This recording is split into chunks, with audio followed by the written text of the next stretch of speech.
2013 সালের 5 মে রাজধানীর শাপলা চত্বরে হেফাজতে ইসলামের মহাসমাবেশে সংঘটিত আলোচিত ঘটনার মামলায় নতুন মোড় নিয়েছে। সেই সময়ের আলোচিত পুলিশ কর্মকর্তা সাবেক ডিআইজি জলিল মণ্ডল এবার এই মামলায় রাজসাক্ষী হওয়ার আবেদন জানিয়েছেন। আন্তর্জাতিক অপরাধ ট্রাইব্যুনালে তার এই নাটকীয় আবেদন নিয়ে এখন দেশ জুড়ে শুরু হয়েছে নতুন আলোচনা।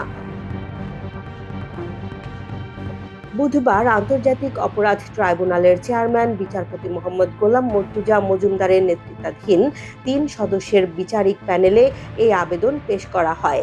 জলিল মণ্ডলের আইনজীবী মোহাম্মদ আলী হায়দার আদালতকে জানান, মামলার ন্যায় বিচারের স্বার্থে এবং প্রকৃত সত্য উদ্ঘাটনে সাবেক এই পুলিশ কর্মকর্তা রাজসাক্ষী হিসেবে বিচার বিভাগকে পূর্ণ সহযোগিতা করতে ইচ্ছুক।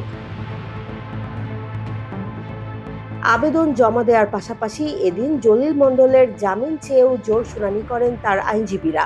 তবে রাষ্ট্রপক্ষ ও আদালতের পর্যবেক্ষণ শেষে শাপলা চত্বরের এই ঘটনার ভয়াবহতা এবং মামলার গুরুত্ব বিবেচনায় নিয়ে তার জামিন আবেদন নামঞ্জুর করেন বিচারক। ফলে আপাতত কারাগারেই থাকতে হচ্ছে এই সাবেক উচ্চপদস্থ কর্মকর্তাকে। এর আগে গত 31 মার্চ সন্ধ্যায় রাজধানীর ধানমন্ডির নিজ বাসভবন থেকে গ্রেফতার করা হয় আব্দুল জলিল মণ্ডলকে। উল্লেখ্য, পেশাগত জীবনে তিনি ঢাকা ও চট্টগ্রাম মেট্রোপলিটন পুলিশের শীর্ষ পদের পাশাপাশি র্যাবের অতিরিক্ত মহাপরিচালকের মতো গুরুত্বপূর্ণ দায়িত্ব পালন করেছেন।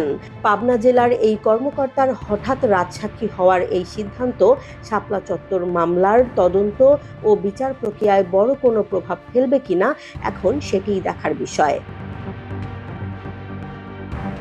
জেসমিন জাহান, নিউজ ডেস্ক, জনবাণী।